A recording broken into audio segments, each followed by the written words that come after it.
Il y a un autre secteur qui souffre, c'est le secteur foncier après les annonces donc d'Unibail-Rodamco. Aurélien, ce titre Unibail perd quasiment 9% dans son sillage. On voit aussi Klépierre en repli de 7% quasiment cet après-midi. Oui, alors faut revenir aux annonces d'hier soir de la part d'Unibail. Vous en avez parlé en introduction. On a un plan un plan de renforcement du bilan de 9 milliards d'euros avec un certain nombre d'éléments, de cessions, d'économies sur les dividendes.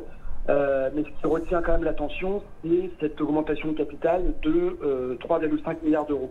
3,5 milliards d'euros, si vous le rapportez à la capitalisation boursière d'Unibail juste avant l'annonce, qui était de 5 milliards d'euros, ça veut dire que vous avez une dilution de l'ordre de 70%. Donc ça veut dire que ce qui est positif, ce renforcement du bilan, il se fait effectivement sur le dos entre guillemets des actionnaires.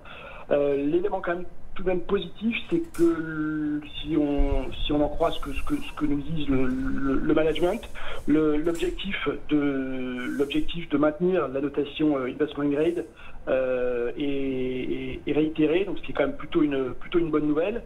Et puis dernier élément qui quand même est plutôt, je trouve, rassurant, c'est que les niveaux d'activité sur le mois d'août, en tout cas en Europe, c'est moins le cas aux États-Unis et au Royaume-Uni, mais en tout cas en Europe, ont l'air d'aller plutôt dans le bon sens.